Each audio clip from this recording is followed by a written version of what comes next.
आज 4 वर्षानंतर सभा झाली आणि याच्या अगोदर सुद्धा सभा झाली का नाही झाल्या का कागदोपत्री झाल्या याची मला शंका आहे. कारण इथे आम्ही ज्यावेळेस आलो तर सभागृहच नव्हतं. कालच्या काल ते सभागृह तयार केलं गेलं आणि कालच्या काल सभागृह तयार करून आजची सभा त्या ठिकाणी ठेवण्यात आली. अत्यंत दाट जागा आहे, छोटी जागा आहे, पण किती बी असलं तरी सभा घेणे जरुरीची असते. आणि खेडीमेडीच्या वातावरणात आज ही सभा जोरदार झाली. 250 विषय या ठिकाणी मंजूर केले गेले आणि तो अध्यक्षाचा अधिकार आहे. समोरच्यांनी ज्यांनी काही विरोध केला असेल त्यांचा विरोध करण्याचा अधिकार आहे. कारण विरोधी पक्षसुद्धा लोकशाही पद्धतीने जिवंत असला पाहिजे आणि त्यामध्ये जिवंतपणा असला तरच लोकशाही पद्धत टिकते असं आमचं मत आहे. आणि त्याच माध्यमातून आम्ही त्यांना जे काही विरोध करायचा होता त्यांनी विरोध केला. त्यांचा जो विरोध होता, जे काही अर्ज होते ते नगराध्यक्षांनी फेटाळले आहे.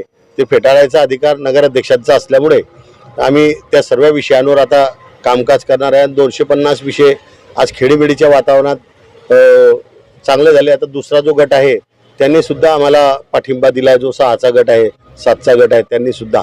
आणि असे भरपूरशी आता मी तर एवढं सांगेल की आजची पहिली सभा आहे. लवकरच आपल्याला अजून बदल दिसतील. मग जेवढी संख्या आता हिच्यात बॉडीचं हिच्यात एक असतं की बा कोरम हा 17चा असतो. जर कोरम नाही झाला तर 15 मिनिटाने परत सभा बिना कोरमची बी घेता येते. हा बी नियम आहे. त्याच्यामुळे हे फक्त आकडेवारी जी आहे हे फक्त त्यावेळेस कामा येते की ज्यावेळेस काही मतदान असलं तेव्हा, म्हणजे उपाध्यक्षाची निवड असो, सभापतीची निवड असो, याच्यासाठी बाकीच्या मतदानाची प्रक्रिया असते. तर त्या प्रक्रियेच्या माध्यमातून आज नगराध्यक्षांनी एक चांगल्या खेडीमेडीच्या वातावरणात या ठिकाणी चांगल्या वातावरणात म्हणजे सुरुवातच चांगली झाली की सुरुवातीला नगराध्यक्षांनी आम्हाला सर्वांना काय म्हणतात त्याला खमंग ढोकळा खाऊ घातला आणि जिलेबी खाऊ घातली आणि त्या गोड याच्यामध्ये वरतून चहा सुद्धा दिला. तर त्या खेडीमेडीच्या वातावरणात आज चांगला मीटिंग सभा झाली आणि मी विरोधकांचे सुद्धा आभार मानतो की त्यांनी दृढ मताने विकासासाठी सहकार्य करावं अशीच आमची अपेक्षा आहे. नाही तर कसं आहे की नुसतं सांगायचं काही करायचं काही असं नको आहे.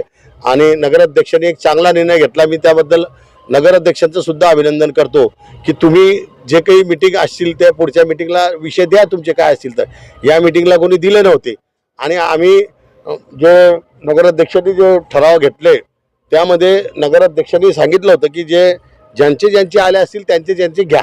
तर त्यात काही लाडका भाऊनी लाडका बहिणी आमच्याकडे सर्व सारखे आहे. त्याच्यामुळे कोणी असं समजत असेल की या वार्डाचे एवढे घेतले आणि त्या वार्डाचे तेवढे घेतले तर तुम्ही किती लोकांना 9 वर्ष ताणत ठेवलं आहे ते सुद्धा आपण थोडं लक्षात ठेवायला पाहिजे की त्यांच्या वार्डाचे किती कामं केले, कोणाच्या वार्डाचे. तर आम्ही तसं नाही करणार आहे. परंतु आता एक चांगल्या खेडीमेडीच्या वातावरणात आम्ही त्या ठिकाणी चांगलं काम त्या ठिकाणी करू एवढाच विश्वास या ठिकाणी आहे. आणि आज जे विषय होते ते 250 विषय आहे. त्या 250 विषयांमध्ये तुम्ही जर बघितलं तर सर्व सार्वजनिक विषय आहे. आणि त्या सार्वजनिक विषयामध्ये आज शेवटचे आमचे 2 विषय वेळेवरचे विषय झालेले आहेत.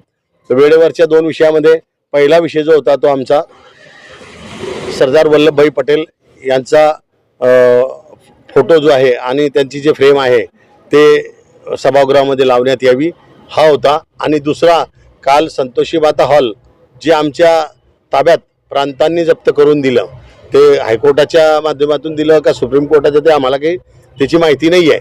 परंतु आजच्या सभेत आमचा तसा निर्णय झाला की बा जेणेकरून तिथे जे काही पूर्वी लागत होता पैसा तो आता न लागता आता फक्त खालच्या सभागृहाला किती 15,000 ना 15,000 खालच्या सभागृहाला ना वरच्या सभागृहाला 11,000 असे नगराध्यक्षांनी आज ठरवले. तर मी त्याबद्दल सुद्धा भुसावळच्या नागरिकांची सुविधा होणार आहे त्याबद्दल सुद्धा नगराध्यक्षांचं अभिनंदन करतो. सर्व नगरसेवकांचं अभिनंदन करतो की आज खेडीमेडीच्या वातावरणात खूप चांगलं सहकार्य त्यांनी केलं आणि असंच सहकार्य त्यांचं नेहमी लाभो अशीच प्रभूचरणी प्रार्थना करतो. आणि या भुसावळ शहराचा थांबलेला विकास हा जोमाने हो. कारण 4 वर्ष प्रशासकीय कार्य होतं. तर प्रशासकीय कार्यकाळामध्ये कोण कुठे होतं, कोण काय करत होतं, कोणालाच पत्ता नव्हता. अलग लक्षात. पहिली गोष्ट तर सर्वात महत्त्वाची गोष्ट की हे नगरपालिका बाहेर का आणून ठेवली आहे की आपल्याला काही चोऱ्या चपाट्या थोडी करायची आहे की बाहेर गावाच्या बाहेर आणायची. तर तिला गावात आणलं पाहिजे असं आमचं मत आहे आणि ते गावात आणण्यासाठी आम्ही आमचं जे काही काम आहे ते करणारच आहोत। एवढं धन्यवाद। म्हणजे साधारण सभा होती, या सभामध्ये अनेक विषयावरती चर्चा झाली आणि काही विषयांवरती गोंधळही सुद्धा झालेला आहे, काय बोलणार? सर्वांना नमस्कार। जे काही विषय होते ते भुसावळच्या विकासासाठी होते आणि आपल्याला भुसावळचा विकास करायचा आहे।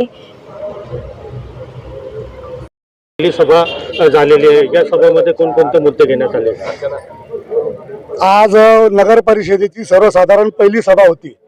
त्यात एकूण विषय 250च्या आसपासचे विषय होते। त्यात काही विषय असे होते की त्यांना आम्ही थेट लेखी विरोध केलेला आहे आणि काही विषय असे होते की त्यांना ते गावाच्या दृष्टिकोनातनं चांगले होते, त्याला आम्ही समर्थन दिलेलं आहे। कारण आम्ही आमची भूमिका स्पष्ट केलेली होती की विरोधासाठी विरोध करणारे कार्यकर्ते आम्ही नाही आहे। यापूर्वी अशा घटना घडलेल्या आहेत, परंतु आम्ही विरोधासाठी विरोध करणारे नाही आहेत। जे चांगलं असेल त्याला चांगलं म्हणू आणि जे वाईट आहे त्याला वाईट म्हणण्यासाठी आम्ही कधीच कोणालाच घाबरायची काही गरज नाही आम्हाला। त्यामुळे आम्हाला ज्या गोष्टीला विरोध करायचा होता, आमच्या पूर्ण महायुतीच्या गटाने आम्ही त्याला विरोध केलेला आहे। ज्याला समर्थन द्यायचं ते समर्थन दिलेलं आहे। सर्वात मुख्य मुद्दा होता त्या बाजारामध्ये जे दुकानं आहेत त्या दुकानासंदर्भात। ते दुकानं बांधताना 2008 रोजी 57 लोकांचा ठराव झालेला होता आणि त्या लोकांना दुकानं मिळावीत असा ठराव झालेला होता। त्यामुळे त्यांना दुकानं मिळावी या संदर्भामध्ये आम्ही तिथे सूचना दिलेली आहे। 60 लोकांच्या संदर्भामध्ये महाशय न्यायालयाने स्टे दिलेला आहे तात्पुरता, परंतु ते 60 सोडले तर बाकी पहिले 57 लोकांना द्या, त्यानंतर आम्ही त्याचा जाहीर लिलाव करा, अन्यथा आम्ही न्यायालयात बाब मागणार आहे। आम्ही ज्या विषयाला विरोध केलेला आहे त्याच्या संदर्भामध्ये आम्ही महाशय जिल्हाधिकारी यांच्याकडे रितसर तक्रार करणार आहे। आम्ही नगराध्यक्षांची सुद्धा अशा बाबतीमध्ये पोच घेतलेली आहे। त्यामुळे येत्या काळामध्ये जे चांगले विषय असतील त्याला विरोध करण्याचं काही कारण नाही, परंतु जेही चुकीचे विषय वाटत असतील त्यांना आम्ही पुरेपूर विरोध करू। तुम्ही कोणत्या विषयाला विरोध केला, किती विषयाला विरोध केला? आता बघा त्याची पूर्ण यादी आमच्याजवळ आहे। खबरों में बस इतना ही। देखते रहिए बीके टाइम्स न्यूज लाइव।